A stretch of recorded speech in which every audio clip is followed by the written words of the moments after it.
শুরু করছি এখন প্রকাশ, সঙ্গে আছি আসাদুজ্জামান ইজি। আলাপ করতে চাই বাজার সদাই, নিত্যপণ্যের বাজার প্রসঙ্গে আজকে আমরা আলাপ করতে চাই, এবং সেই প্রসঙ্গে আলাপে আজকে আমাদের সঙ্গে অতিথি হিসেবে স্টুডিওতে রয়েছেন ফকির মোহাম্মদ মোনার হোসেন, পরিচালক, জাতীয় ভোক্তা অধিকার সংরক্ষণ অধিদপ্তর, এবং সেই সঙ্গে রয়েছেন অ্যাডভোকেট হুমায়ুন কবির ভূঁইয়া, সাধারণ সম্পাদক ক্যাব, এবং রয়েছেন আমাদের সঙ্গে মোস্তফা কামাল, লেখক, সাংবাদিক এবং কলামিস্ট। তিনজনকে স্বাগত আমাদের এই আজকের আলাপে এবং আজকের এই আয়োজনে। আমরা প্রতি রমজানেই কিছু না কিছু পণ্যের অস্বাভাবিক মূল্য বৃদ্ধি দেখতে পাই। চলতি বছর এবার ব্যতিক্রম হয়নি। কিছু কিছু পণ্যের ক্ষেত্রে আমরা এবার লক্ষ্য করছি এরকম এই অস্বাভাবিক পরিস্থিতি তৈরি হয়েছিল। এখন মুনার হোসেন ভাইকে দিয়ে আলাপটা শুরু করতে চাই। ব্যতিক্রমী বাজার, আমরা দেখতে চাই যে রমজান এলো কিন্তু কোনো বাজারে এরকম অস্বাভাবিক কোনো মূল্যবৃদ্ধি ঘটলো না। এরকম বাজার ব্যবস্থা, স্বস্তিকর যৌক্তিক দামের বাজার আমরা কেন ভোক্তা বান্ধব পাচ্ছি না, সেটা দিয়ে আলাপ শুরু করতে চাই। ধন্যবাদ আপনাকে। জাতীয় ভোক্তা অধিকার সংরক্ষণ অধিদপ্তরের পক্ষ থেকে আপনার মাধ্যমে গোটা দেশবাসী অর্থাৎ ভোক্তাদেরকে আমি রমজানের শুভেচ্ছা জানাই, এবং একই সাথে এটি যারা মার্কেটে বিভিন্ন পণ্য প্রডিউস করেন এবং মার্কেটিং করেন তাদেরকেও সাধুবাদ জানাই, কারণ এইবারের রমজানটি আমাদের দৃষ্টিতে অন্যান্য বারের চেয়ে কম্পারেটিভলি একটু স্বস্তির ছিল। যদিও আপনি আপনার উপস্থাপনাটায় বলেছেন যে কিছু কিছু ব্যতিক্রম ছিল, সেটা নিয়ে হয়তো আমরা পরে আলাপ করব। বাট আমরা মোটা দাগে যদি বলি তাহলে এইবারের রমজানটি অবশ্যই আমরা বলবো যেটা ভোক্তা সাধারণের জন্য স্বস্তির ছিল। যখন ভোক্তা অধিকার সংরক্ষণ অধিদপ্তর এবার বাজার মনিটরিংয়ে গেল, কি কি ধরনের ডিসপিউট চোখে পড়েছে বা অনিয়ম বা অভিযোগ কি কি ধরনের চোখে পড়েছে ক্রেতাদের পক্ষ থেকে, ভোক্তার পক্ষ থেকে? দেখুন, সদাশয় সরকার, গণপ্রজাতন্ত্রী বাংলাদেশ সরকার এই রমজান উপলক্ষে গত 3 মাস আগে থেকেই প্রিপারেশন নিয়েছিল, এবং সেই প্রিপারেশনের প্রেক্ষিতে বিশেষ করে কিছু কিছু পণ্যের ক্ষেত্রে যেগুলো আমদানি নির্ভর এবং আপনার অনেক দূর থেকে আনতে হয় বিদেশ থেকে, সেগুলোর ক্ষেত্রে এবং লোকাল কিছু প্রডিউসের ক্ষেত্রে ভ্যাট এবং শুল্ক ছাড় যেটাকে বলে অ্যাডভান্স আইটি, এই টেরিফ, এগুলো আসলে কমিয়েছিল আগে থেকেই। সুতরাং এইবারের প্রিপারেশনটি ছিল ভোক্তা বান্ধব সরকারের পক্ষ থেকে, এবং সে কারণে আমরা যেটা দেখেছি যে এইবার ফ্রুটসের এবং নিত্য প্রয়োজনীয় যেসব শাকসবজি এবং রোজাদারদের জন্য যেগুলো প্রয়োজনীয় পণ্য, সেগুলোর দাম আসলে সেই পরিমাণ বাড়ে। আমরা অন্যবার যেটা দেখতে পাই, বেগুনের ক্ষেত্রে খুব স্বাভাবিক যে রমজান এলে বেগুনের দামে একটা প্রভাব মার্কেটে পড়ে, কিন্তু লেবু আর শশা এই অস্বাভাবিক মূল্য বৃদ্ধি আমরা দেখলাম এবারের মার্কেটে। এটার পিছনে কি কারণ কাজ করেছে বলে মনে হয়? সেঞ্চুরি করে দেখুন, আমি বলেছি যে কিছু কিছু ক্ষেত্রে হয়তো বা অবজারভেশন আছে, এটি আমাদেরও আছে, বিশেষ করে যেমন লেবু, শশা এবং আরেকটি পণ্য যেটি বেগুন, সেটি পহেলা রমজানে একটু চড়া দামে বিক্রি হয়েছিল, এবং সেটি আসলে আমরা যেটা দেখেছি সেটি হলো, আপনি অবশ্যই আমার সাথে স্বীকার করবেন যে মার্কেট আসলে নিয়ন্ত্রিত হয় চাহিদা, ইকোনমিক্সের যে বেসিক থিওরি, চাহিদা এবং যোগানের যে সম্পর্ক, তো এর উপরে বেস করে। তো দেখা গেছে যে প্রথম রমজানে আসলে একটা আমাদের দেশে এটা দীর্ঘদিনের কালচার আমাদের, যে একটি রমজান উপলক্ষে একটি হাইপ তৈরি হয়, এবং সেই হাইপের কারণে দেখা গেছে যে কয়েকটা পণ্য, বিশেষ করে লেবু, শশা এবং ঢেঁড়সের ক্ষেত্রে একটু দাম চড়া হয়েছিল।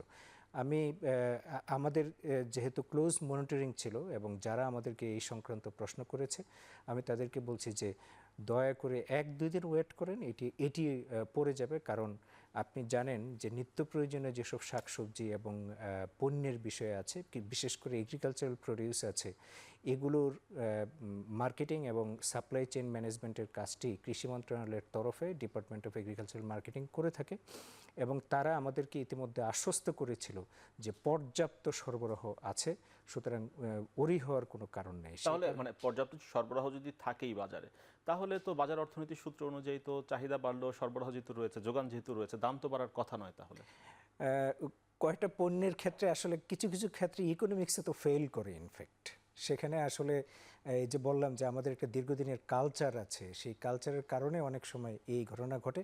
বাট আপনি নিশ্চয়ই লক্ষ্য করেছেন আজকে গতকালকে থেকে ইনফ্যাক্ট দাম, এই যেই কয়েকটা পণ্যের কথা বললাম সেগুলোর দামও কমে এসেছে, কিন্তু অসাধু যারা ব্যবসায়ী ছিলেন তারা তো এর মধ্যে মুনাফা যা করার করে ফেলেছেন। এখন যদি বাজার অর্থনীতির দোহাই দিয়ে সেই বিষয়টিকে আমরা যৌক্তিক এক ধরনের অবস্থান প্রয়োগ করি বা লেজিট করার চেষ্টা করি, তাহলে তো অনিয়মকে প্রশ্রয় দেওয়া হয়ে যায় না এক ধরনের? অফকোর্স, কিন্তু এক্ষেত্রে আমরা জাতীয় ভোক্তা অধিকার সংরক্ষণ অধিদপ্তর থেকেও কিছুটা ক্রেডিট আমরা দাবি করব এই কারণে যে যখনই আমরা দেখলাম বাজার এই কয়েকটা পণ্যের ক্ষেত্রে অস্থিতিশীল হয়ে গেছে, আমরা কিন্তু সেখানে মনিটরিংয়ে গিয়েছি, এনফোর্সমেন্ট করেছি এবং ইনফ্যাক্ট যদি এটা খুব মানে শুনতে না লাগে তাহলে বলবো যে আমাদের তদারকির কারণেই মার্কেট আসলে পড়া শুরু হয়েছে। জি, আমি ফিরবো আপনার কাছে। অ্যাডভোকেট হুমায়ুন কবির, তাহলে কি মানে তদারকি করলে বাজার ঠিক হয়ে যাচ্ছে, তদারকি না করলে বাজার ঠিক থাকছে না, তাহলে কি মানে সাপ্লাই অ্যান্ড ডিমান্ডের কোনো ঘাটতি বলে মনে হয় এই পণ্যগুলোর দাম বাড়ার ক্ষেত্রে? ধন্যবাদ আপনাকে, এবং ধন্যবাদ আপনারা আমাকে এখানে কিছু বক্তব্য দেওয়ার জন্য, বলার জন্য। তা আমরা যেটা লক্ষ্য করছি সেটা হলো যে হ্যাঁ, ভোক্তা অধিদপ্তরে বাজারের মনিটরিংয়ের যে কাজটা করে আর কি, এইটা ভোক্তা অধিদপ্তরের পক্ষ থেকে যেভাবে করা হয় আর কি, অন্যান্য মন্ত্রণালয়ের যে আরও যে আছে, যেমন করেন বিএসটি আছে, নিরাপদ খাদ্য কর্তৃপক্ষ আছে, কম্পিটিশন কমিশন আছে, ডিসি অফিস আছে, তারপরে আরও কতগুলি সংস্থা আছে যারা এগুলি করার কথা। কিন্তু বাজারে আমরা এটা লক্ষ্য করছেন যে বাজারে শুধুমাত্র ভোক্তা অধিদপ্তরের মনিটরিং টিমটাকে আপনিও ছিলেন, এবার দেখলাম আমরা। হ্যাঁ, আমরা monitoring team এর এবং সাথে আমরা যদি একটা কথা বলি আর কি, যে বাজারে কিন্তু এখন পর্যন্ত এই যে সোয়াবিন তেল আর কি, যেটা না এই তেলস্পাতিটা হয়েছে, এটা এখনও বাজারে গতকাল থেকে কিছুটা মানে স্বস্তি ফিরে আসতে শুরু করছে। এবং এইটাও আমরা মনে করি যে ভোক্তা অধিদপ্তরের ওই মনিটরিংয়ের কারণেই, যেমন আমরা আমাদের উত্তরাতে 2 দিন ভোক্তা অধিদপ্তরের লোকরা যারা ম্যাজিস্ট্রেট সহ যারা মনিটরিং করছেন, অভিযান পরিচালনা করছে, সেখানে দেখা গেছে যে আমাদের দেশের ব্যবসায়ীরা, যদি আমি বলি আর কি, সব ব্যবসায়ীর কথা বলবো না, অধিকাংশ ব্যবসায়ী অসাধু। কারণ সে তাকে জিজ্ঞেস করে হলো যে আপনার এখানে সোয়াবিন তেল আছে কিনা, আমার এখানে সোয়াবিন আছে, সানফ্লাওয়ার, রাইস ব্রান, এই ধরনের তৈলের কথা বলে। পরে তার এখানে খোঁজাখুঁজি করে দেখা গেলো 10 কার্টন সোয়াবিন তেল সে রেখে দিছে তার গোডাউনের মধ্যে। পরে আমরা আরও খবর পেলাম যে তার বাসার মধ্যেও এরকম 20 থেকে 25-30 কার্টন সোয়াবিন তেল। যখন এই যে কাঁচা বাজারের পণ্যে এরকম ব্যবসায়ীরা যখন চট করে মুনাফা করে ফেলে, যেমন মানে প্রথম আমরা দেখলাম যে এই যে যেই পণ্যগুলো নিয়ে কথা বলছিলাম আমরা, লেবু, বেগুন, শসা নিয়ে কথা বলছিলাম, মানে 3 দিনের মধ্যে যা মুনাফা করার সেটা তো তারা করেই ফেলেছেন। এখন দাম কমিয়ে দিলে তো আসলে লাভ নেই, কারণ যারা কেনার তারা তো বাড়তি দামেই কিনেছেন। ভোক্তার জায়গা থেকে এই জায়গায় কি মানে এক ধরনের প্রতারণার জায়গা তৈরি হয় কিনা? না, এটা তো উনি যেটা বললেন আর কি মনোহর ভাই, আসলে অনেক সময় দেখা গেছে যে বাজারে ওই ইকোনমিক্সের যে থিওরি, যোগান আর গিয়া আপনার যদি ঠিক থাকে আর কি, তাইলে অনেক সময় বাজারে মূল্যটা স্থির অবস্থায় থাকে। কিন্তু অনেক সময় দেখি যে বেগুন কিন্তু যেভাবে বাড়ছে আর কি, এটা এতটা বাড়ার কথা না। মানে 40 টাকার পণ্য যখন 120 টাকা হয়ে যায়, এটা তো স্বাভাবিক না। তার মানে কেউ না কেউ অস্বাভাবিক মুনাফা করছে বাজারে, করতেছে একটা শ্রেণী কিন্তু করতেছে, আবার আরেকটা শ্রেণী তার পণ্যের দাম পাচ্ছে না। যেমন আলুর কথা যদি বলি, সে এখন 12 টাকা, আমি নিজে কিনছি 12 টাকা কেজি আপনার আলু উত্তরা কামারপাড়া কাঁচা বাজারে, 7 টাকা হলো আপনার টমেটো, আমি নিজে কিনে নিয়ে আসছি ওখান থেকে। এই কমছে, এবং এই কমাটা যেটা আর কি, এবং ভোজ্য তেলও কিন্তু বাজারে নকল বেরিয়েছে, এটা নিয়েও ভোক্তা অধিদপ্তর তারা কাজ করতেছে, আমরা ক্যাব ওনাদেরকে সহযোগিতা করতেছে। এটা কিন্তু আমরা এই ক্রেডিটটা আমরা মনে করি ভোক্তা অধিদপ্তর। প্রতি রমজানে তো একই ধরনের পণ্যের দাম বাড়ে না, মানে এই রমজানে যেটি বাড়ে আগের রমজানে সেটি থাকে না, মানে কোনো না কোনো নতুন ট্রেন্ড দেখি আমরা। এবার যেমন লেবুর ক্ষেত্রে ট্রেন্ডটা আমরা দেখলাম যে অস্বাভাবিক মূল্য বৃদ্ধি হলো, এখন আবার দাম মানে কমে গেল সেটির। তো এরকম টার্গেট করে যখন আসলে ভোক্তাকে ঠকানো হয় কোনো না কোনো মৌসুম, উৎসব বা কোনো পরিস্থিতিকে কেন্দ্র করে, সেই জায়গায় ভোক্তার প্রতিকার পাওয়ার জায়গা কি রয়েছে, স্বস্তির জায়গা কি রয়েছে? মানে এই যে অস্বস্তি তৈরি হয় প্রতিবার কোনো না কোনো ইস্যুকে কেন্দ্র করে, সেটি মুক্ত বাজার আমরা কবে পাবো? আমরা যেটা মুক্ত বাজার বলি, এই মুক্ত বাজারে তো আমরা ভোক্তারা সুবিধাটা সেটা পায় না আর কি।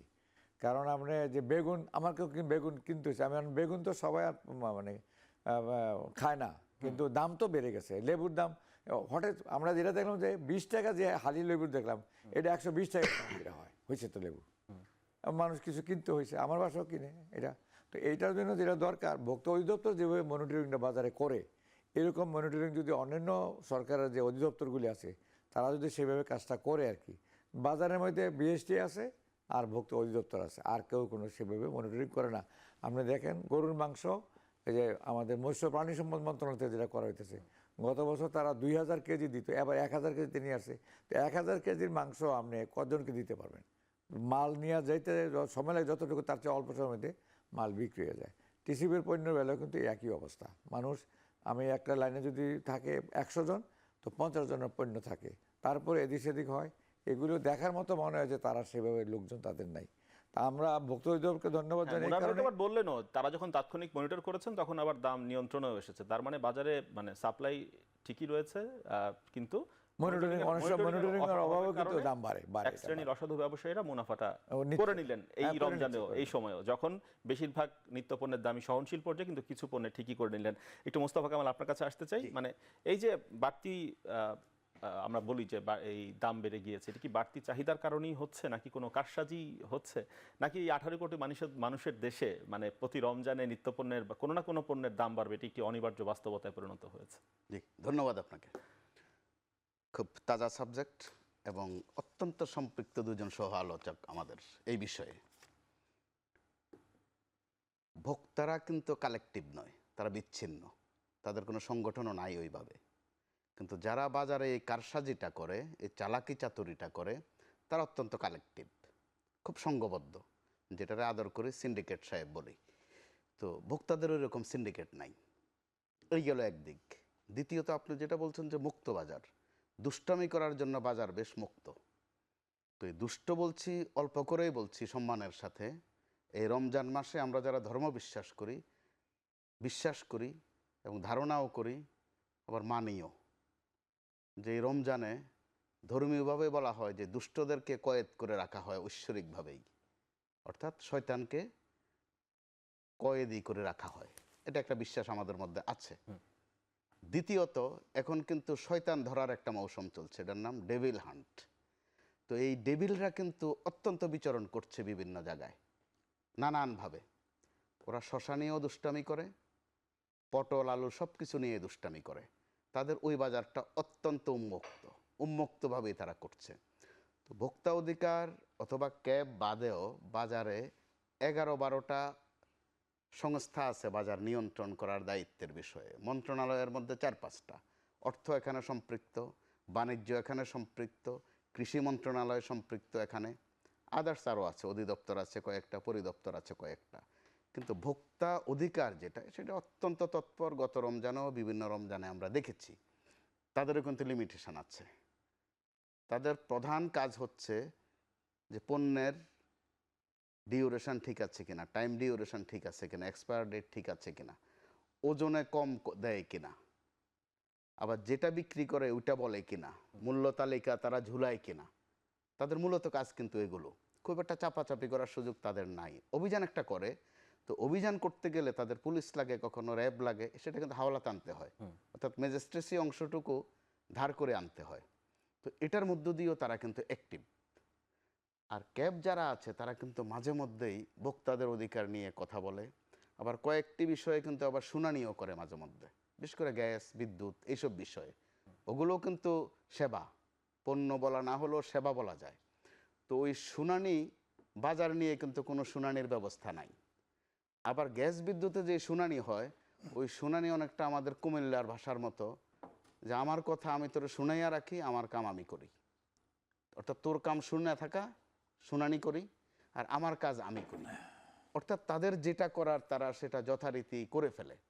তো এই সরকার আমলে আমাদের একটা ব্যাপক আশাবাদ ছিল, যেহেতু এটি অরাজনৈতিক সরকার, তাদের কোনো নেতা কর্মী পালতে হয় না বা কাউকে বাড়তি প্রিভিলেজ দিতে হয় না, তাদের নানান দল বা লীগ নাই তাদের। তারা যেভাবে ফাংশন করতে পারবে আশা করছিলাম, ওই চেষ্টা তারা করছে। কিন্তু ওই চেষ্টার সুবাদেই এবার কিন্তু আমাদের ওই বেগুনির বদলে পেঁপেনি খেতে হয় না, বা নানান বিকল্প দাওয়াই দিতে হয় না, যে ডিমের বদলে এটা খাবেন, কাঁচামরিচের বদলে ওটা খাবেন। ওইটা এবার নাই আমাদের, অবশ্যই স্বস্তির দিক। কিন্তু বিপরীত দিকে আছে, শুধু বেগুন, শশা, আলুই কিন্তু পণ্য না, পণ্যের বাজারটা বিস্তর। রোজার 10-12 দিন পর্যন্ত এগুলো আলোচনায় থাকবে, 10-12 দিন পরে আলোচনায় চলে আসবে কিন্তু জামা কাপড়, ওগুলো পণ্য। তো ভোক্তা অধিকারের কিন্তু ওই জামা কাপড় পর্যন্ত যাওয়ার খুব একটা সুযোগ নেই আসলে, তাদের জনবলেরও ঘাটতি আছে, কিন্তু তারা চেষ্টা করছে। তো এই চেষ্টার মধ্য দিয়ে আমরা এই গত কয়েকদিন যে রেজাল্টটা দেখলাম, যে 2-3 দিন কিন্তু একটু কারসাজি, একটু চাতুরি চলে। তো যারা এই কাজটা করার, ওদের 2 দিন লাগে না, একদিনেই যথেষ্ট, যা করার করে নেয়। এরপরে দেখা গেল হঠাৎ করে একটা পণ্যের দাম খুব কমে গেল, এটা আরেকটা দুষ্টামি। ওখানে কিন্তু কৃষকের পেটে লাথি মারা হচ্ছে। 7 টাকা 8 টাকা 9 টাকা টমেটো বিক্রি হচ্ছে বিভিন্ন জায়গায়। এটা কিন্তু ভালো খবর না আসলে, না, ব্যাড ব্যাড নিউজ। খুব বাজে খবর। তাৎক্ষণিক শুনতে ভালো লাগে যে আমি 5 কেজি কিনে ফেললাম। আবার আমরা যারা ভোক্তা আমাদেরও কিন্তু একটা মনোজাগতিক একটা বাজে প্র্যাকটিস আছে। লাগবে 2 কেজি, কিনে ফেললাম 10 কেজি। এটা আবার বেশি বললে কেউ কেউ কিন্তু আবার গোস্সা করবেন। এটাও কিন্তু ছোটখাটোর মধ্যে এক ধরনের মজুতদারির মধ্যেই পড়ে। আবার আপনি দেখেন বলছে যে সরকারের এর পিছনে তো এক ধরনের শঙ্কা কাজ করে, দাম আরো বেড়ে যায় কিনা, সেই শঙ্কাও কাজ করে। সংখ্যাও কাজ করে, মানসিকতারও একটা বিষয় আছে। আবার দেখেন সরকারের দিক থেকে চেষ্টার যেমন অন্ত নাই, আবার চেষ্টার ঘাটতিও আছে। কয়েকদিন আগে ডিসি সম্মেলন হলো, জেলা প্রশাসনও কিন্তু একটা কর্তৃপক্ষ, আমি যে 10-11টা বললাম তারও একটা কর্তৃপক্ষ। যে টাস্ক ফোর্স করা হয়েছে সেই টাস্ক ফোর্সের মধ্যে জেলা প্রশাসকও রয়েছেন। জি, জেলা প্রশাসকদেরকে কিন্তু শক্ত করে বলা হয়েছে, প্রধান উপদেষ্টা বলেছেন যে তারাও যেন বাজার মনিটরিংয়ে খেয়াল রাখেন। তারা সেটার কি জবাব দিয়েছেন গণমাধ্যমে ওটা আসেনি, তবে তারা বলেছেন জাতীয় নির্বাচনের আগে স্থানীয় নির্বাচন হলে ভালো হয়। অর্থাৎ সাবজেক্ট কি, অবজেক্ট কি, প্রশ্ন কি, জবাব কি। অর্থাৎ এখানে কিন্তু আমরা একটা বৈচিত্র্য দেখতে পাচ্ছি। তো জেলা প্রশাসকদেরও এগুলো কিন্তু বাড়তি কাজ, অর্থাৎ রাজনীতির মধ্যে সম্পৃক্ত হওয়া। নির্দিষ্ট দল না হলেও তারা কোনো না কোনো একটা এজেন্ডার মধ্যে ইন করে ফেলেন। তো ওখানে তারা বাজার মনিটরিংয়ে দায়িত্ব পালন করতে পারতেন। যেই কৃষক কুমিল্লা অঞ্চলে অথবা বগুড়া অঞ্চলে আলু ফলনে তার কি পরিমাণ খরচ হয়, তখন সে বাজার থেকে মাল যে আবার ফেরত নিতে হয় ওই সামর্থ্যটুকু তার থাকে না কখনো কখনো। জেলা প্রশাসকরা কিন্তু ওইটা দেখতে পারতেন, কিন্তু কোথাও দেখছেন বলে আমাদের কাছে কিন্তু তথ্য নেই। যে কারণে ওই যে আপনি যেটা বললেন 7 টাকা 8 টাকায় টমেটো বিক্রি হয়ে গেছে। তো 7 টাকা 8 টাকায় কেন টমেটোটা বিক্রি হবে, এইগুলো একদিক। দ্বিতীয় দিক, সবজির দাম, মৌসুমি সবজি অটোমেটিক্যালি কমছে। এটা সরকারেরও কৃতিত্ব নয়, অথবা কারো দোয়া বদদোয়া ঝাড়ফুঁকেরও বিষয় না, সেটা এক বাস্তবতা। আর যারা এই দুষ্টামি করে তারা ওই যে অর্থনীতির সূত্র না জানলেও কিসে লাভ হয় ওটা ভালো করে জানে। ডিমান্ড অ্যান্ড সাপ্লাই কি, এসব তত্ত্ব না জানলেও লাভ কিভাবে হাতিয়ে নিতে হবে সেটা তারা নিয়ে ফেলে। তাদের 2 দিন লাগে না, একদিনেই যথেষ্ট হয়ে যায়। তো এরকম অবস্থায় আলুর যেখানে রাখা হয় কোল্ড স্টোরেজগুলোতে তারা রেট বাড়িয়ে দিয়েছে অত্যন্ত ঠান্ডা মাথায়। কিন্তু তারা অর্থনীতিবিদ না কেউ, কিন্তু এই পাকনামিগুলো, এই চালাকিগুলো কিন্তু তারা অত্যন্ত ভালো জানেন। যেখানে ভোক্তা অধিকারের পক্ষে গিয়ে ওখানে কোনো ফয়সালা আনা সম্ভব না, ক্যাবের পক্ষে ওখানে গিয়ে কথা বলা সম্ভব না। হয়তো ঢাকা থেকে তারা সাউন্ড করতে পারেন, আপনার মতো এই ধরনের অনুষ্ঠানের আয়োজন করলে একটু বলতে পারেন, কিন্তু শোনা না শোনা তাদের বিষয়। যেটা আমি বলছিলাম শুনানির বিষয়, এটাও একটা শুনানি। তো এই সরকার বিভিন্ন প্রায়োরিটি ঠিক করেছে, বাজারের প্রায়োরিটিটা ঠিক করেছে একটু দেরিতে। তারা সংস্কার নিয়ে আছে, নির্বাচন নিয়ে আছে, বিচার নিয়ে আছে, কিন্তু বাজারটাকে কিন্তু সেইভাবে ধরেনি। মানে এখানে মোস্তফা কামাল, মানে প্রশ্নটা এসে যায় এরকম, সেটা হচ্ছে যখন আমি বাজারে গেলাম, বাজারে গিয়ে যখন তরমুজ কেনার চেষ্টা করলাম, সেখানে দেখছি যে যখন মনিটরিং টিম আসছে ভোক্তা অধিকার, তখন তারা পিস হিসাবে আসলে বিক্রি করছে, কিন্তু যখন তারা চলে যাচ্ছে তখন আমাকে কেজিতে কিনতে হচ্ছে। কেজিতে কিনতে গেলে আমাকে তখন যে মূল দাম, সেই মূল দামের চেয়ে 50 টাকা বাড়তি আরো বাড়তি দিতে এখন আমার ভোক্তা হিসেবে তখন করণীয় কি? মানে তরমুজ না কিনে বাসায় চলে যাওয়া, নাকি মুখ বুঝে কিনে ফেলা? এইসব প্রশ্নের উত্তর জানবো একটা বিরতির সময়। বিরতি নিয়ে ফিরে আসি আবার। দর্শক, বিরতির পর আবার ফিরছি এখন প্রকাশন।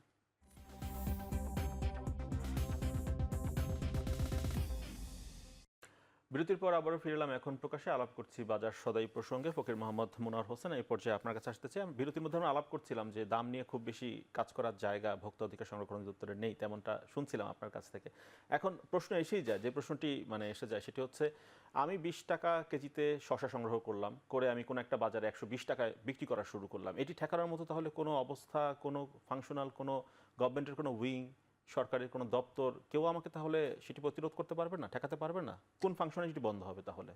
ধন্যবাদ আপনাকে। এটি একটি খুব চমৎকার একটি প্রশ্ন, কারণ এই দেশের 18 কোটি ভোক্তা আমাদের দিকে তাকিয়ে থাকে এবং সবার একটি বক্তব্য থাকে, সেটি হলো যে দাম কেন কমাচ্ছেন না, দাম কেন কমানোর জন্য কাজ করছেন না।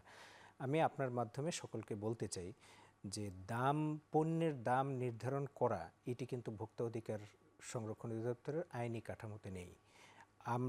আছে কোনটা?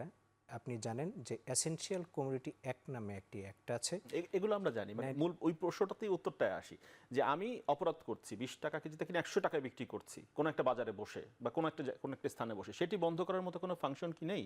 কোনো wing এর এটা দায়িত্ব আছে, নেই সেটি? এটা কে আছে। করতে আমি পারে সেটি আমি বন্ধ? খুব সচেতনভাবে একটা শব্দ ইউজ করেছি, সেটা হলো দাম নির্ধারণ। কিন্তু আপনি যেটা বলছেন সেটা হলো কেউ যদি প্রতারণা করে, ফ্রড করে, সেটা কিন্তু আইনি কাঠামো আছে এবং সেটি ব্যবস্থা নেওয়া যায়। এটি ভোক্তা অধিকার সংরক্ষণ অধিদপ্তরও পারে এবং সবচেয়ে বড় কথা এর বাইরে এটা এক ধরনের ফৌজদারি অপরাধ বটে। সুতরাং সেখানে মানে পুলিশ ইটসেলফ ইন্টারভেনশন করতে পারে, বাট আমরাও করি, ম্যাজিস্ট্রেটরাও করে। তো সব মিলিয়ে বিষয়টা হলো যে এটি প্রতিভাত হতে হবে যে অবশ্যই এখানে কারসাজি হয়েছে, এখানে অস্বাভাবিকতা আছে দামের। এটা যখন আপনার চোখে আসবে তখন এটি সামনে আসবে, তখন এটি করা এখন একজন ক্রেতা মানে তরমুজ কিনতে গিয়েছেন বাজারে গিয়ে দেখলেন যে এখানে 10 জন বিক্রেতা আছে, সবাই পিস হিসাবে আসলে বিক্রি করছে না, সবাই এখানে কেজি হিসাবে বিক্রি করছে। তো ওনার কি করার থাকতে পারে তখন? 10 জন এখানে তরমুজ নিয়ে বসে আছেন, সবাই বলতেছে যে আমাদের কাছ থেকে কেজি দরে কিনতে হবে, কেউ পিস হিসাবে বিক্রি করবে না। এই যে সিন্ডিকেশন হয়ে গেল চট করে, হয়তো আপনাদের টিম গেলে তারা হয়তো বা তখন পিস হিসাবে বিক্রি করলো, আপনারা যখন চলে গেলেন আবার বললো কেজি হিসাবে বিক্রি করবে, তখন ভোক্তা কি করবেন? এটা তো খুবই সঙ্গত প্রশ্ন। এই সমস্যা, এই কোশ্চেন আমরা সবসময় ফেস করি যে আপনারা যখন আসেন তখন পণ্যের দাম কমে যায়, আপনারা চলে যাওয়ার পরে পণ্যের দাম বেড়ে যায়। দেখুন, আমরা তো একটা চক্রের ভিতরে আছি, গোটা বাংলাদেশের মানুষ। আমরা যারা জাতীয় ভোক্তা অধিকার সংরক্ষণ অধিদপ্তরে কাজ করি, আমাদের সক্ষমতা কতটুকু? আমরা সব মিলিয়ে গোটা বাংলাদেশে 80 জন অফিসার কাজ করি। তো এটি তো আসলে আমাদের একার পক্ষে সম্ভব না। এর সাথে কাজ করে আপনার বিএসটিআই, এর সাথে কাজ করে বাংলাদেশ নিরাপদ খাদ্য কর্তৃপক্ষ, এর সাথে কাজ করে এই ডিপার্টমেন্ট অফ এগ্রিকালচার মার্কেট। মানে জনবলের সীমাবদ্ধতা রয়েছে। আমরা একটু হুমায়ুন কবির ভাইয়ের কাছ থেকে দীর্ঘদিন ধরে কাজ করেন ভোক্তার অধিকার নিয়ে, এই যে ভোক্তার অধিকারগুলো ক্ষুণ্ণ হয় প্রতিনিয়ত, ওনারা তো পারছেন না, বলছেন লোকবলের অভাব, জনবলের অভাব, কোনো বিশেষ ব্যবস্থা তো হলো না। দীর্ঘদিন ধরে তো একই চক্র। এই যে তরমুজের ঘটনাটা, যেটা এটা তো আজকের ঘটনা না, প্রতি বছরই ঘটতেছে, তারপর তো কোনো ব্যবস্থা নেই। আপনাদের পরামর্শ কি এই বিষয়ে? না, এই বিষয়ে ওনারা বলবো তো আমরা পারছেন না। গত 3-4 দিন আগে আমরা ওনাদের সাথে আমরা প্রথম রোজার দিনই আমরা একটা অভিযানে কারণ বাজারে বেরিয়েছিলাম আর কি। তো ডিজি মহোদয় আমার সাথে ছিলেন, লোকজন মিডিয়া অনেকগুলো আছে। তো উনি যখন জিজ্ঞাসা করলেন আর কি যে তরমুজ কীভাবে, বলে স্যার আমি পিস হিসেবে বিক্রি করি, এবং সে পিস হিসেবে বিক্রি করলো। তখন দেখা গেলো একটা তরমুজ মাপা হইলে মাপা দেখা যায় যে 300-350টার মতো হয় একটা তরমুজ আর কি। তো এটা তো রিজনেবল প্রাইস একটা 3 বস্তায়। কিন্তু ওই ওই বাজারের যিনি ভাইস প্রেসিডেন্ট উনিও আমাদের সাথে ছিলেন আর কি। তা আমি ওনার পরে বললাম যে এই মিথ্যা কথাটা তো বললেন, আপনারা তো কেজিতে বিক্রি করেন। কেজিতে বিক্রি করলো স্যার, কেজিতে হিসাব করে কেজি এই 45 টাকা। তো 45 টাকা ধরলে পরে কেজি আর কি 65 থেকে পিছে 70 টাকা। প্রায় সমানই হয় আর কি। তো ডিজি মহোদয় সাহেব তো খুশি হয়ে সামনের দিকে চলে গেলেন আর কি। তারা আমরা চলে আসলে পরে আমি ভাইস প্রেসিডেন্টে বললাম এই মিথ্যা কথা তো ডিজির সামনে আপনারা বললেন, আপনারা তো বেচেন না কেজিতে, যেখানে যান। এবং আমি যদি কেজির কথা বলি, ওই আমি যে কথা বলেন আমি রিপিট করি কথাটাকে, সবাই একদম কেজি ওই হয় নিবেন, নাহলে না নিবেন, আমরা কেজি নিয়ে সারা বেচবো না। অথচ তারা কিন্তু ভোলার থেকে আবার বরিশাল থেকে কিন্তু অথবা নাটুর থেকে এটা পিস হিসাবে কৃষক থেকে কিনে আনছে। এখন আমার সাথে এই প্রতারণা করতেছে। এই প্রতারণার জন্য ওনারা আইন সংশোধন করার প্রয়োজন হলে সেটা আপনারা বলেন, কিন্তু এটা করতে হবে। তো এটা না করলে তো তারা ইচ্ছা মতো করতেছে। তো সেটা বাজারের মধ্যে তারা এই কেন বেগুনের কেজি 120 টাকা হবে, যেটা কদিন লেবু কেন 20 টাকার লেবু, একহালিয়া লেবু 20 টাকা কিনলাম, এটা কেন 100 টাকার উপরে আমাকে কিনতে হবে? এগুলি দেখার দরকার আছে। তো সরকারের আমরা ভোক্তা অধিদপ্তরে বললে তো হবে না। কৃষি মন্ত্রণালয় তারা তো বাজারে যায় না, কৃষি অধিদপ্তর থেকে কেউ যায় না, বিপণন থেকে কেউ যায় না, মৎস্য প্রাণী সম্পদ মন্ত্রণালয় তারা কেউ যায় না, মনিটরিংয়ের মধ্যে কেউ নেই। এটার মধ্যে শুধুমাত্র ভোক্তা অধিদপ্তর। এক ভোক্তা অধিদপ্তর তো কভার করা পারছে না। সরকার তো বিকল্প ব্যবস্থা তৈরি করতে পারতো। এই যে টাস্ক ফোর্স গুলো করা, এই জন্য আমরা বলছি যে ভোক্তা কি কাজ করছে? আমাদের যেমন একটা দাবি আছে এখন যে আপনারা হয় আলাদা একটা বিভাগ করেন, না এটা কনজিউমার মন্ত্রণালয় যে আমাদের পাশের দেশে আছে, আপনারা পারেন না। মন্ত্রণালয় তারা মানে এরকম কথাবার্তা বলে, আমি যেহেতু মিডিয়ার সামনে এই কথাটা বলবো না আর কি। একজনের বলা হইলো যে এই আপনি যে কিছু কিছু পণ্য আছে যেটা খাইলে পরে মানুষের ক্ষতি হয়। আমরা যে এ সমৃদ্ধ ভিটামিন এ সমৃদ্ধ সয়াবিন থাকার কথা, এটা না খাইলে পরে মানুষের ক্যান্সার হইতে পারে, দীর্ঘমেয়াদী খাইলে নানা রোগে আক্রান্ত হইতেছে হয়তো। তো একজন অফিসার ওখান থেকে বললেন উনি বিড়িও তো খায় মানুষ, বিড়ি খাইলেও তো ক্যান্সার হয়। মুনার ভাই একটু প্রশ্ন করতে চাই, তাহলে আপনারা যে অভিযান চালাচ্ছেন সেটি আসলে এক ধরনের মানে মিডিয়া ট্রায়াল বা ক্যামেরা ট্রায়ালের মতো আসলে হচ্ছে কিনা? আপনারা যখন যাচ্ছেন ক্যামেরা নিয়ে যাচ্ছেন, আমাদের গণমাধ্যম কর্মীরা আমরা সঙ্গে থাকছি, এক ধরনের কাভারেজ হচ্ছে, এক ধরনের প্রচারণা হচ্ছে, চলে যাচ্ছেন, তারপর আগের অবস্থানে ফিরে যেতে হচ্ছে, তাই কি অবস্থা? আমি একটু সুযোগ নেই আপনার কাছ থেকে, সেটি হলো আচ্ছা যদি ক্যামেরা ট্রায়ালও হয় তবুও খারাপ কি, কারণ আমরা তো ইমপ্যাক্ট ফেলতে চাই, ইমপ্যাক্ট বাজারে ইমপ্যাক্ট পড়ুক, আমাদের অবস্থানের ইমপ্যাক্ট পড়ুক, সেটা তো আমরা চাই। এর আগে একটু সুযোগ নিয়ে বলি, সেটি হলো যে জাতীয় ভোক্তা অধিকার সংরক্ষণ অধিদপ্তর আপনার প্রতিদিন গোটা বাংলাদেশে 50 থেকে 55টা তদারকি টিম প্রেরণ করত। এই রমজান উপলক্ষে এটি দ্বিগুণ হয়েছে, তার মানে 100 টিমের মতো যায় এখন। এর বাইরে জেলা প্রশাসকরা 64 জেলা প্রশাসক কিন্তু প্রতিদিন টিম যায়, এবং তাদেরকে এই মাসে আমরা বিশেষ বরাদ্দ দিয়েছি যেন তাদের রেগুলার টিমের বাইরে আরও একটি টিম যায়। সুতরাং তদারকি কিন্তু হচ্ছে গোটা বাংলাদেশে। আপনি টাস্কফোর্সের কথা বলেছেন, টাস্কফোর্সে কিন্তু এই পর্যন্ত জেলা প্রশাসকরা সব মিলিয়ে প্রায় 3500-এর মতো অভিযান পরিচালনা করেছে। জাতীয় ভোক্তা অধিকার সংরক্ষণ অধিদপ্তর গত 7 মাসে প্রায় 7500-এর মতো আপনার অভিযান পরিচালনা করেছে। মুনার ভাই, মানে জেলা প্রশাসকের প্রসঙ্গ যেহেতু আসলো, একটু আলাপটা ধরেই করি, সেটা হচ্ছে চিটাং এর জেলা প্রশাসক এবং সিটি মেয়র যিনি রয়েছেন, আপনার নজরে এসেছে কিনা জানি না, মঙ্গলবার দিন তার একসাথে বসেছিলেন তেলের দামটা নিয়ন্ত্রণ করার জন্য। চিটাংয়ের বাজারে খুব সংকট যাচ্ছে তেলের, তো সেক্ষেত্রে বলা হচ্ছিল যে পাইকারি পর্যায়ে 155, খুচরা পর্যায়ে সর্বোচ্চ 160 টাকা আজকে থেকে সেটি কার্যকর হওয়ার কথা। কিন্তু দিনভর আমাদের প্রতিবেদক সহকর্মী যারা ছিলেন তারা বহদ্দারহাট বাজারে ঘুরেছেন, খাতুনগঞ্জে ঘুরেছেন, চকবাজার এলাকা ঘুরেছেন, সেখানে 188 থেকে 90 টাকা চাওয়া হচ্ছে। তাহলে মানে এই যে প্রশাসন নির্দেশনা দিল, সেখানে সবাই ছিলেন, মানে মিল মালিক ছিলেন, আমদানিকারক ছিলেন, পাইকার ছিলেন, খুচরা বিক্রেতা ছিলেন, তারপরেও প্রশাসনের যে নির্দেশনা যে 160 টাকায় বিক্রি করতে হবে, সেটি আজকে দাম চাওয়া হচ্ছে সব জায়গায় 188 টাকা, 92 টাকা। তাহলে প্রশাসনের নির্দেশেও কাজ হচ্ছে না, সেখানে কি অদৃশ্য শক্তি কাজ করছে যা প্রশাসনের চেয়েও শক্তিশালী? চট্টগ্রামের জেলা প্রশাসক এবং চট্টগ্রামের সম্মানিত মাননীয় মেয়রের যেই মিটিং এবং তৎপরতা, এটা আমাদের নজরে আছে। আমরা এই রিপোর্টগুলো পেয়েছি, এবং সেখানে তারা যে সংকটের কথা বলছেন এবং আপনি যে সংকটের কথা বললেন, এটি আসলে এমনটা হওয়ার কথা না, কারণ আমাদের তেলের দাম কিন্তু নির্ধারণ করে সরকার, এবং সেটি কেজি প্রতি 175 টাকা হওয়ার কথা, লিটার প্রতি। তো এটা কতক জায়গায় খুচরা বিক্রেতারা একটু দাম করছে। আপনারা জানেন যে এডিবল অয়েল নিয়ে যদি কথা বলি, বাংলাদেশে এডিবল অয়েল আসলে পুরোপুরি ইম্পোর্ট বেসড। কিছু আমাদের দেশে হয় প্রোডাকশন খুবই কম। তো সেখানে এটা সরকার কর্তৃক, এটা এসেনশিয়াল কমোডিটি, সরকার দাম নির্ধারণ করে দেয়। আমাদের দেশে যে রিফাইনারি ছিল অতীতে, সংখ্যাটা অনেক বেশি ছিল। আপনি নিশ্চয়ই জানেন এবং স্বীকার করবেন যে আমরা এখন একটা ট্রানজিশন পিরিয়ডে আছি। এই সময়টাতে রিফাইনারির সংখ্যা আগে যত ছিল, এখন এই সংখ্যাটি কমে গিয়েছে। কিন্তু একটু আগে কিন্তু আমরা শুনছিলাম হুমায়ুন কবির ভাই বলছিলেন যে তেল কিন্তু রয়েছে অদৃশ্যভাবে গোডাউনের নিচে আড়াল করে। আমি সেখানে আসছি, যদি আমাকে একটু সুযোগ দেন। তো তারা যে কয়টা রিফাইনারি এখন বাংলাদেশে সয়াবিন রিফাইন করছে এবং মার্কেটিং করছে, তারা আপ্রাণ চেষ্টা করছে আমার জানা মতে, কারণ আমাদের কাছে রিপোর্ট আছে প্রতিদিন তারা কি পরিমাণ রিফাইন করে এবং কি পরিমাণ মার্কেটিং করে। এই যে করছে তাদের মানে পূর্ণ ক্ষমতায়। প্রথমত হলো আমি যেটা বলতে চাই, রিফাইনারির সংখ্যা কমেছে ট্রানজিশনের কারণে। দ্বিতীয়ত হলো তারা যে সংখ্যাটি আছে তাদের পূর্ণ ক্ষমতায় করছে, রিফাইন করছে, মার্কেটিং করছে। প্রবলেমটা হলো সবগুলো কোম্পানি যখন আগে এটি রিফাইন করতো এবং মার্কেটিং করতো যেই পরিমাণ, তার চেয়ে একটু আপনার স্লো হয়েছে, এবং এটি করতে গিয়ে সরবরাহ ব্যবস্থাপনায় কিছুটা ত্রুটি হয়েছে। এবং মুনার ভাই, এই যে একটা আপনি নিশ্চয়ই জানেন এটা কিন্তু রমজানের সংকট না, 1 মাস আগে থেকে কিন্তু এক ধরনের সিগন্যাল আসছে। এটা রমজানের সংকট না, যে এটা কিন্তু সিগন্যাল আসছিল যে আগামী এই আসছে রমজানে 1 মাস আগে থেকেই আমরা এক ধরনের আভাস পাচ্ছিলাম যে এই সমস্যাটা হতে পারে। ব্যবস্থা নেওয়ার তো সুযোগ ছিল। ব্যবস্থা নিয়েছে সরকার। ব্যবস্থা নিয়েছে কেমন, যে আপনার রমজানে 3 লক্ষ মেট্রিক টন, এমনিতে আমাদের প্রতি মাসে 1.5 লক্ষ মেট্রিক টন লাগে, রমজানে 3 লক্ষ মেট্রিক টন লাগে। এই শুধু রমজান উপলক্ষে 3,89,000 মেট্রিক টন সয়াবিন তেল কিন্তু আমদানি করা হয়েছে।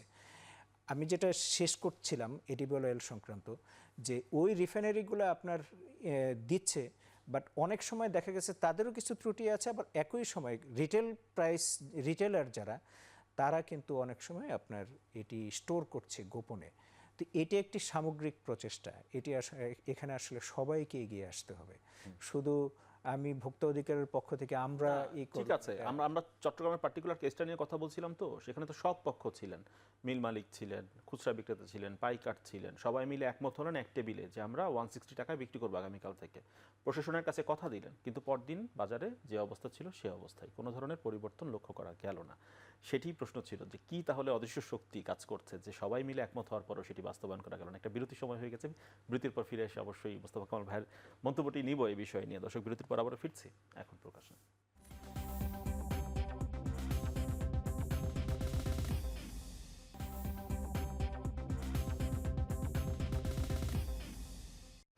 বিরতির পর ফিরে এলাম, এখন প্রকাশে বাজার সদাই নিয়ে কথা বলছি। মোস্তফা কামাল ভাই, যে বিষয় নিয়ে কথা বলছিলাম যে অদৃশ্য কি শক্তি কাজ করে, সবাই মিলে আলাপ করে সিদ্ধান্ত নেওয়ার পরও সেটি যখন দেখি বাস্তবায়ন হয় না বাজারে। একটা শক্তি কাজ করে, একেবারে অদৃশ্য বলা যাবে না। তারা পরিচিত সবাইরে, তারা ভিন দেশ থেকে আসে না, চাঁদের দেশ থেকেও আসেনি, আফ্রিকা থেকেও আসেনি, এই দেশেরই তারা মুখ চেনা সবারই, অচেনা কেউ নয়। কিন্তু তাদের বিরুদ্ধে যদি অন্তত ব্যবস্থা নেওয়ার একটা বিসমিল্লা শুরু হতো, এবার ভিত্তিটা শুরু হতো, যেহেতু একটি অরাজনৈতিক সরকার আছে, নির্দ্বিধায় বলা যায় এই সরকার আমলে যদি ওই ব্যবস্থা নেওয়ার অন্তত গোড়া পত্তনটাও শুরু না হয়, ভবিষ্যতে ওই আশা করা দুরাশা, এক নম্বর। দ্বিতীয় নম্বর হচ্ছে যারা এই উৎপাদগুলো করে, অর্থাৎ যে ডেভিলদের কথা আমরা বলছি, ডেভিল সব জায়গাতে আছে, এদের দুই হাতের বাইরে আরেকটা হাত আছে, ডাইন হাত বাঁ হাতের বাইরে আরেকটা হাত আছে, ওটা হচ্ছে অজুহাত। এটা তারা তৈরি করেই রাখে, কি বলতে হবে, রোদ বা বৃষ্টি, রোজা বা পূজা, এটা তাদের তৈরি করা থাকে। আপনার নিশ্চয়ই খেয়াল থাকার কথা, যেই সময়ে যার ইমান দুর্বল সেও কলেমা পড়ে, করোনার সময় ডাব নিয়ে তারা কি করেছিল, ভোক্তা অধিকারের লোকজন আসে, ডাবে থাকে না, দাম আপনি ধরবেন কোত্থেকে, একটু পরে দেখা যায় ডাবও থাকে, জিনিসে থাকে না, আপনি দাম ধরবেন কোত্থেকে। তথ্য অনুযায়ী সয়াবিন তেল সারপ্লাস আছে, প্রয়োজনের চেয়ে অনেক বেশি, কিন্তু আপনি দোকানে যান নাই, কিন্তু পরক্ষণে কোথাও না কোথাও আছে। তাদের হাতে দু একটা বোধহয় ধরা পড়েছে গণমাধ্যমের জায়গা থেকে, আমি যা জানি। ধরা পড়ার পর কিন্তু ভিন্ন একটা অজুহাত তৈরি করে ফেলে। সর্বশেষ অজুহাতটা তৈরি করেছে লোকটা বড় ভালো, হজ করে আসছে, অর্থাৎ ওই উসিলায় তার গুনাহটা মাফ হয়ে যায়। তো এই যে বাজে প্র্যাকটিসটা যদি এবার এটা শুরু না হয়, আর ভোক্তা অধিকার যেহেতু বাজারে আছে, তাদেরকে একটু ভয় পায়, এই সময়ে যদি তাদের জনবল বাড়ানো না হয়, তাদের সক্ষমতা বাড়ানো না হয়, আপনি একটা ভালো প্রশ্ন রেজ করেছেন যে অভিযানটার নাম হচ্ছে ঝটিকা অভিযান। ঝটিকা অভিযান মানে কি, যিনি অভিযানে যান শুধু তিনিই জানবেন, তো প্র্যাকটিক্যালি তা নয়। তারা আগামীকাল একটা অভিযানে যাবেন, এটা ডিসিশন হয় আজকে দুপুরে। তো এই দুপুরে যখন ডিসিশনটা হয়, এটা পুলিশ জানে, আরও সংশ্লিষ্ট যারা যারা আছে তারাও জানে, এতে করে এটা ঝটিকা অর্থটা পূরণ করে না। আর সন্ধ্যাবেলায় গণমাধ্যমকে একটা চিঠি দেওয়া হয় যে আগামীকাল 12টায় একটা ঝটিকা অভিযান আছে। তো এটা তামাশার মতো, কিন্তু আপনি বলে দিলেন আগামীকাল 12টায়, আবার বলছেন এটার নাম ঝটিকা অভিযান। ততক্ষণে আরও যারা জানা দরকার তারা জেনে ফেলে, সতর্ক হয়ে যান। মোস্তফা কামাল ভাই, আরেকটা প্রশ্ন করতে চাই, সেটা হচ্ছে সয়াবিন তেলের প্রসঙ্গ যখন আসলো, আমরা দেখলাম অনেক বাজারে সয়াবিন তেল বিক্রেতারা বিক্রি করছেন, 5 লিটারের বোতল আছে তাদের কাছে, কিন্তু তারা শুধু 5 লিটারের বোতল বিক্রি করবেন না, তারা কস্টেপ দিয়ে প্লাস্টিক দিয়ে মুড়িয়ে রেখেছেন, সাথে চিনি গুঁড়া চাল, সেই সাথে 1 লিটার সরিষার তেল। মানে এই যে ভোক্তাকে পুরো প্যাকেজ কিনতে বাধ্য করা, ভোক্তার প্রয়োজন নেই, কিন্তু তিনি সয়াবিন তেল কিনতে এসেছেন, তাকে অন্যান্য পণ্যগুলো আটা ময়দা পোলার চাল, আটা ময়দা পোলার করা হচ্ছে, হ্যাঁ, জোর করে যে বিক্রি করা হচ্ছে, এটি তো এক ধরনের অপরাধ। এটি জায়গা থেকে এটা অবশ্যই ফৌজদারি অপরাধ, তার প্রতিকার কি একটু যেন কোনো প্রতারণা নয়, প্রতিকারের ব্যবস্থা করতে হবে।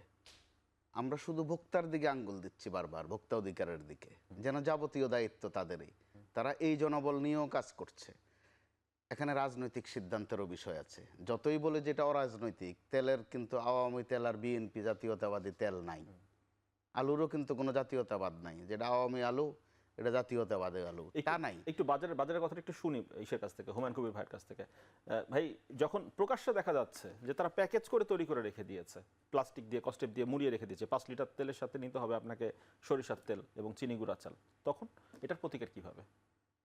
এইটা আমরা ভোক্তাকে যেটা পণ্য কিনতে বাধ্য করা হচ্ছে। বাধ্য করা হচ্ছে তো, কিন্তু আমরা যখন যাই আর কি তখন বলে যে না আমি এগুলি দেই না, এবং ভোক্তা দুই একজন রেডি করে রাখে কারণ আমার এইভাবেই দিছে ওনারা, এই কথা আবার ভোক্তার থেকে বলানো হয়।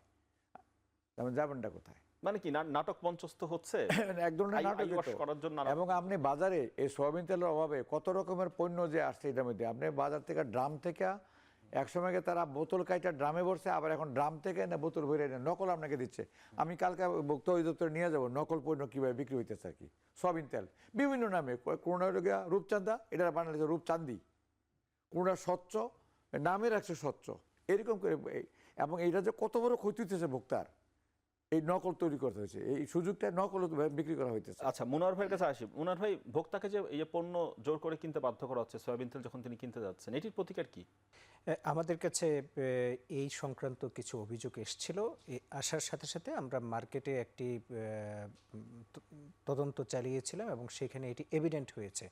এটা হওয়ার পরে আমরা সংশ্লিষ্ট সকল কোম্পানিগুলোকে ডেকেছিলাম এবং ডাকার পরে ওনাদেরকে এটা এনফোর্সমেন্টে গিয়েছি, জরিমানাও হয়েছে। তো সেখানে তাদের পক্ষ থেকে একটি অবজারভেশন তারা দিয়েছিল। সেই অবজারভেশনটি হলো যে কোম্পানির পক্ষ থেকে তারা এটি করছে না, এটি করছে মূলত ডিলাররা। তখন ডিলারদের উপরে আমরা এনফোর্সমেন্ট করি এবং মানে ডিলাররা খুচরা ব্যবসায়ীকে বাধ্য করেছিল। এটি আপনি জেনে খুশি হবেন যে এটি গত 4-5 দিন যাবৎ একদমই কমে গিয়েছে। কিন্তু আজকেও আমরা দেখেছি খুলনায় আমাদের সহকর্মী যখন আজকে সরাসরি সংযুক্ত হয়ে যখন তার সংবাদটি জানাচ্ছিলেন, তখন আমরা দেখতে পেলাম যে একেবারে প্যাকেজিং করে উপরে ঝুলিয়ে রাখা হয়েছে একদম পলিথিন দিয়ে। আমাদের কাছে একসাথে যে প্যাকেট রিপোর্ট, আমরা কিছু অনেক ডিলারকে আমাদের এনফোর্সমেন্টের ইয়েতে নিয়ে এসেছি এবং এতে এই পরিমাণটা কমেছে বলে আমার কাছে রিপোর্ট আর কি।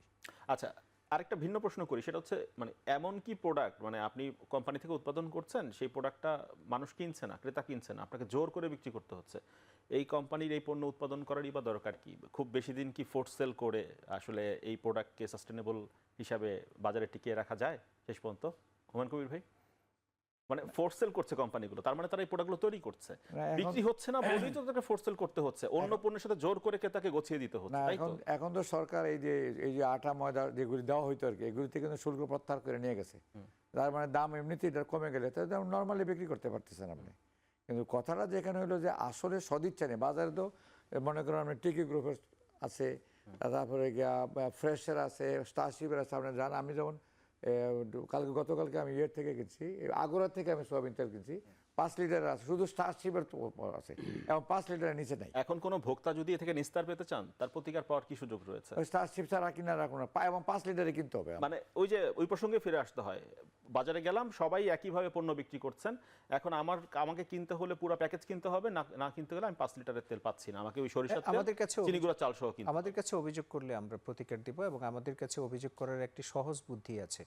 সেটি হলো আমাদের একটি ওয়েবসাইট আছে এবং সেই ওয়েবসাইটে কনজিউমার্স কমপ্লেইন ম্যানেজমেন্ট সিস্টেম নামে একটি সফটওয়্যার আছে, সেখানে যে কেউ অভিযোগ করতে পারেন। এর বাইরে আমাদের একটি 24/7 একটি হটলাইন নাম্বার আছে 16121, সেখানে অভিযোগ করলেও আমরা, অধিকাংশ ক্রেতাই তো এতটা সচেতন নয় মোস্তফা কামাল ভাই।